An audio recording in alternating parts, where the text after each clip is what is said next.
Assalamualaikum Bu. Waalaikumsalam. Silakan masuk nak. Silakan duduk. Duduk di sini ya. Oh di situ. Ya. Kira-kira ada apa ya nak ya? Begini Bu, saya datang ke sini ada sedikit keperluan sama Ibu. Anjuran dari wali kelas saya juga. Oh jadi ada anjuran dari wali kelas kamu datang kemari. Nah sebelum kita cerita lanjut, gimana kabarnya, sehat? Alhamdulillah sehat Bu. Sehat. Terus gimana kegiatan kamu sehari-hari saat ini? Lancar? Alhamdulillah lancar. Oke.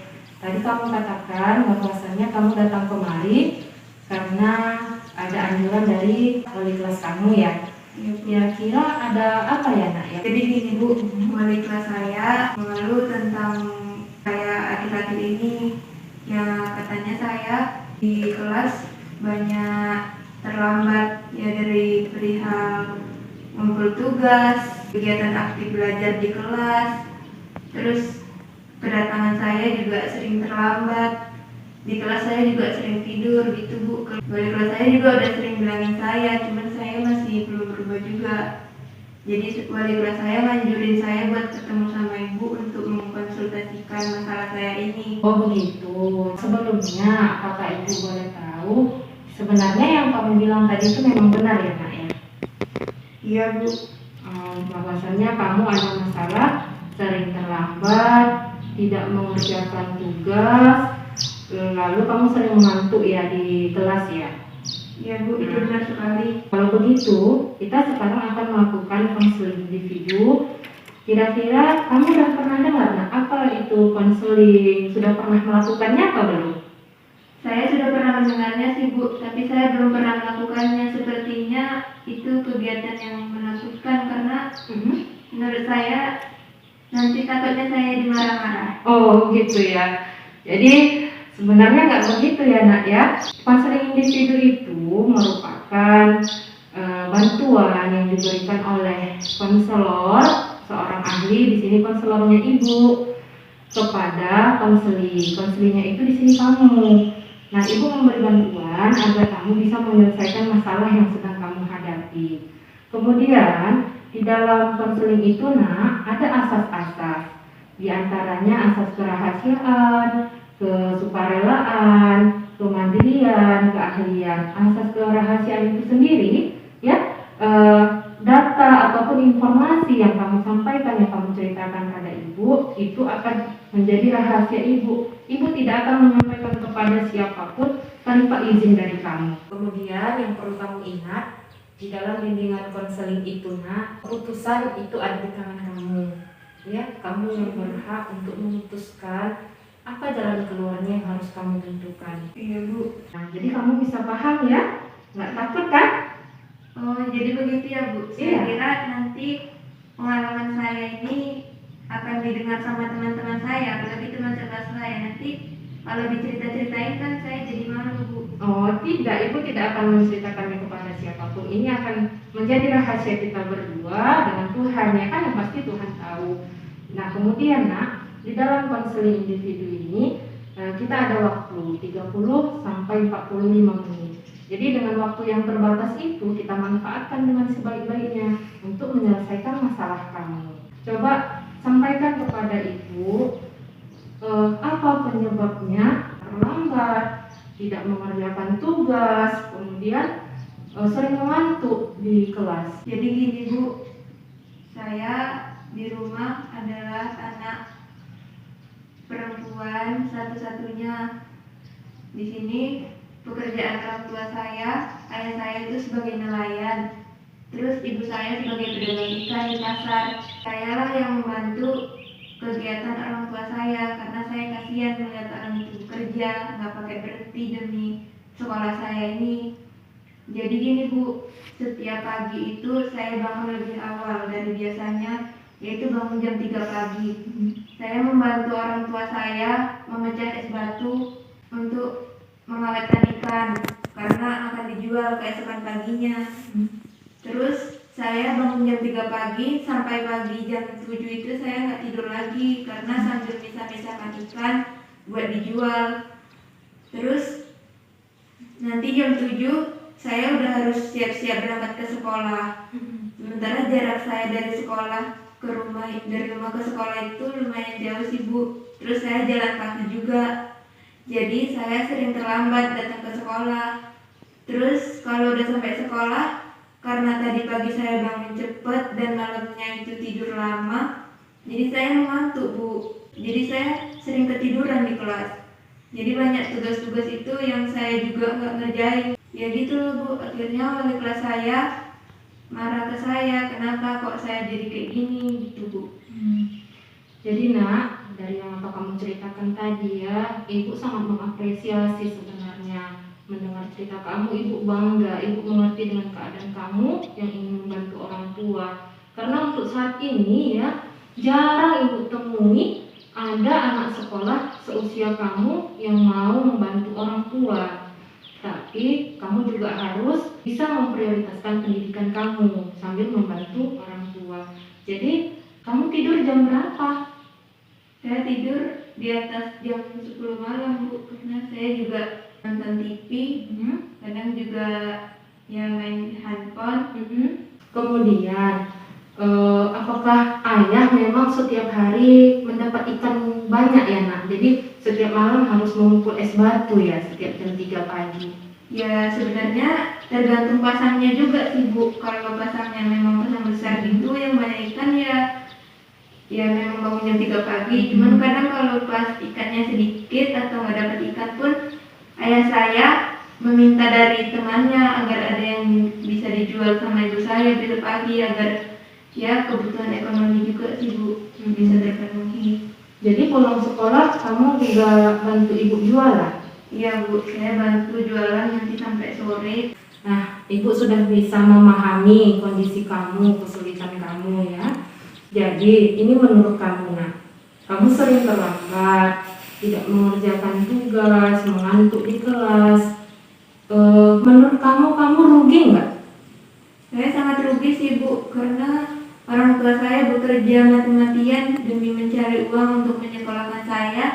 Tapi saya di sekolah belajarnya nggak fokus, terus ilmunya ketinggalan banyak sama teman-teman, jadi saya banyak rugi. Padahal orang tua berharap sama saya itu agar saya kelak menjadi orang sukses, bisa merubah keluarga saya yang tadinya ya di bawah rata-rata ekonominya, biar bisa lebih baik lagi ke depannya. Benar sekali. Kemudian nak, apakah orang tua kamu tahu masalah yang kamu hadapi saat ini di sekolah? Orang tua saya nggak tahu sih Bu, karena saya nggak cerita. Di satu sisi saya juga pengen bantu orang tua saya, tapi saya juga mau sekolah gitu, jadi saya bingung Bu. Coba kamu pikirkan di mana sebenarnya ini titik penyebab masalah kamu ini. Kemudian apa ya kira-kira yang harus kamu lakukan supaya kamu bisa membantu orang tua, tapi sekolah kamu juga berjalan dengan baik. Menurut saya sih Bu, saya kurang pandai untuk memanajemen waktu saya sehari-hari. Dari mulai waktu tidur, waktu mengerjakan tugas, membantu orang tua. Ya tapi bagaimana lagi Bu, sudah keadaannya seperti itu. Tapi saya juga ingin sih punya manajemen waktu yang bagus, biar saya bisa ngatur semuanya dan membagi semuanya dengan baik, nggak kayak gini. Oh, jadi berarti manajemen waktu kamu yang kurang bagus selama ini ya kan? Nah, coba ibu pengen tahu, kamu buat dulu nak untuk manajemen waktu kamu selama ini ya, yang kamu rasa itu salah. Coba kamu tulis dulu biar nanti sama-sama kita amati. Bangun, kemudian jam berapa membantu orang tua, jam berapa biasanya pergi sekolah, sampai ke sekolah bisa terlambat begitu. Kira-kira kurang lebih seperti ini Bu. Oke. Coba perhatikan di mana yang sepertinya kamu ini membuang waktu sia-sia, kemudian di sela-sela kegiatan kamu bisa sambil mengerjakan yang lain. Coba di bagian mana nih? Dari mulai membantu ibu jualan itu, kadang kan saya pun nggak terlalu sibuk juga, cuma hanya menemani ibu jual di pasar. Terus setelah pulang dari jualan jam 5 sore, saya melakukan aktivitas rumah, cuman itu pun saya banyak nonton sama main HP juga sih Bu. Jadi saya tidur di atas Kadang sih jam 10, kadang di atas jam 10 malam juga. Terus bangunnya harus jam 3 gitu pagi-pagi. Nah, jadi dari ini udah nampak kan bahwasannya di mana nih letak kesalahannya selama ini, ya kan, kelemahan kamu selama ini. Nah, dari ini, coba kamu atur lagi sedemikian rupa sehingga kamu tidak terlambat ke sekolah, bisa mengerjakan tugas, kemudian di sekolah itu nggak ngantuk. Jam berapa harus tidur? Susah, nak. Sedikit susah sih Bu, karena kan dia untuk merubahnya ke yang lebih baik. Dan selesai Ya. Kira-kira seperti ini. Kamu lihat ya, Iya. bangun jam 3, kemudian sholat tahajud bagus, ya kan? Kemudian pulang sekolah membantu orang tua. Dia jualan gitu Bu, nggak terlalu apa kali, dia kadang ramai kadang enggak. Kalau pas nggak ramai gitu bisa saya sambil ngerjain tugas kalau diskusi sama guru gitu kalau ada, atau ulang kembali pelajaran dari sekolah tadi yang kira-kira belum paham gitu. Oke, bagus. Malam jam berapa nih istirahatnya? Jam 9 malam sih Bu kayaknya. Udah tidur kalau paling lama setengah 10. Kan udah dibuat nih jadwalnya, bisa nggak dilaksanakan? Kalau menurut saya sih agak sulit ya Bu, karena untuk merubah kebiasaan dari yang awalnya kayak gitu untuk jadi yang lebih baik. Cuman ya saya di sini memang benar-benar niat mau berubah sih Bu, karena saya juga merasa sangat rugi karena saya kurang pandai dalam mengatur manajemen waktu saya. Ibu tahu, nak, pasti membuatnya lebih mudah sebenarnya daripada melakukannya. Tapi Ibu yakin kamu bisa. Karena Ibu lihat sebenarnya kamu anak yang pintar, anak yang hebat. Seandainya nanti kamu gagal melaksanakan jadwal ini, apa ya sanksi kalau kamu nggak bisa menerapkannya? Nyapu halaman sekolah selama 1 bulan gitu. Sanggup? Iya gimana ya Bu? Ya jangan sampai nggak sanggup. Ya Iya. itu kan biar nggak nyapu halaman. Oke, karena Ibu lihat kamu anak yang pintar, ya kan? Ibu yakin pasti bisa. Nah, kalau nanti kamu sudah tidak terlambat lagi, kemudian tugas-tugas di kelas selesai, Ibu akan menyampaikan kepada Ibu kepala sekolah, karena beliau juga ada program untuk anak-anak yang berprestasi, anak-anak yang berniat untuk sekolah, itu gratis uang SPP. Saya sangat ingin bisa sih Bu, karena mendengar program Ibu tadi yang katanya gratis pengisian, ya lumayan juga biar bisa ngebantu orang tua saya untuk kebutuhan yang lain. Setelah ini nanti bagaimana ke depannya? Menurut saya sih Bu, saya harus benar-benar mengatur waktu saya yang baik ini. Saya juga ya udah terima kasih banyak banget sama Ibu karena udah apa ya ngasih saya arahan gitu. Ternyata Ibu menyambut saya dengan baik. Oke, keputusan tadi yang kamu ambil sudah tepat. Ibu akan mendukung kamu untuk tetap bisa melaksanakan kegiatan kamu dengan teratur. Ibu juga sebenarnya senang kamu mau datang berkunjung ke ruang BK ini tanpa Ibu panggil.